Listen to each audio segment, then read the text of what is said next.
Have you seen my... Glasses? How did you know I was going to... Say that? And welcome to the Ruby Tuesday. My name's Ruben. And I'm Kay. And today we are talking Palm Springs spoilers. Yes. Aren't you going to do your thing? That you got one thing to do. Spoilers! Right. These are spoilers. If you have seen the film, then Spoilers. you will know why we want to talk about spoilers. Okay, so what do you want to talk about? Oh, everything. Everything. Everything. I thought the reveal was just so beautiful. Because when you first start watching this film, it's a bit cringy.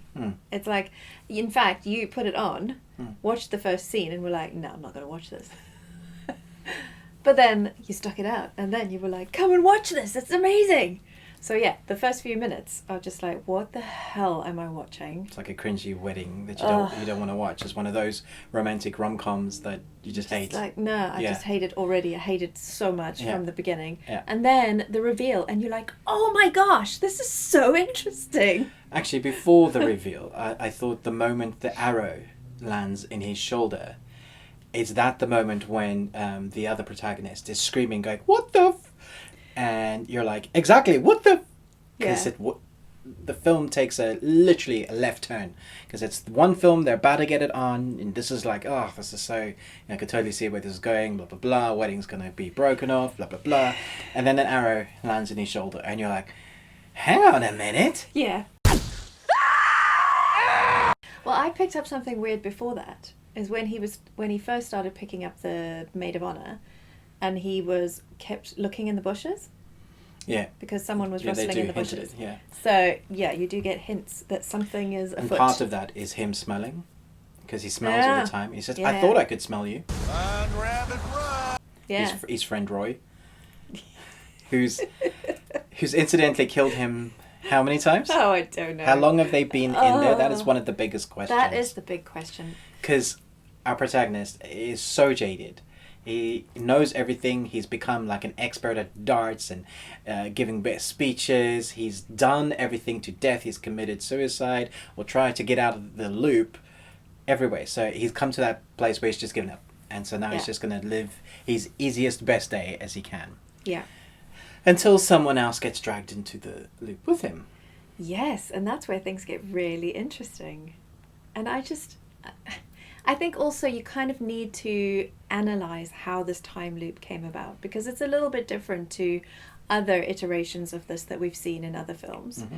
Because it seems like there's this earthquake, and then this cave is magically opened up. But the way that they show the earthquake, which is the very start of the film, it looks like almost like a rift in time-space. Yeah, because there's a little light crack. There's a light crack, which obviously shouldn't be there.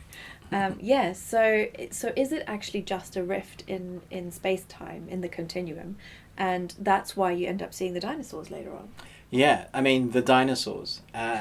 So the way to get your mind around it, the reason why nobody else has seen the dinosaurs is because the dinosaurs are in Earth, but they're only in Earth on that day in this time loop.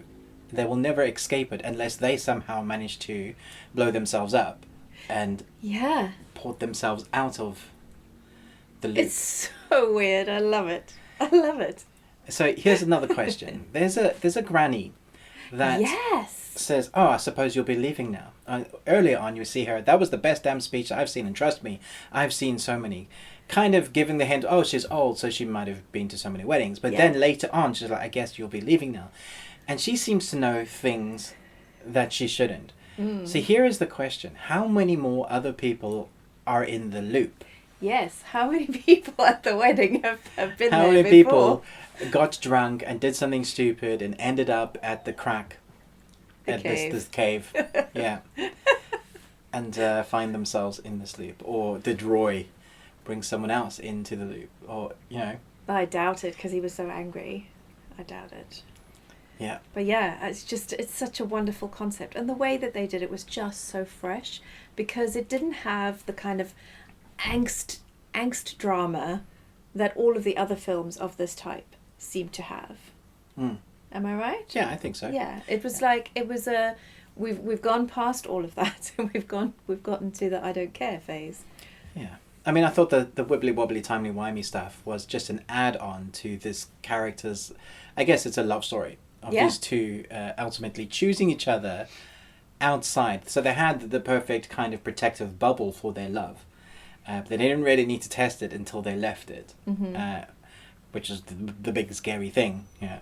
And so now my question is, could they come back 10 years, 5 years and say, no, we've had enough of this Earth, jump back into that?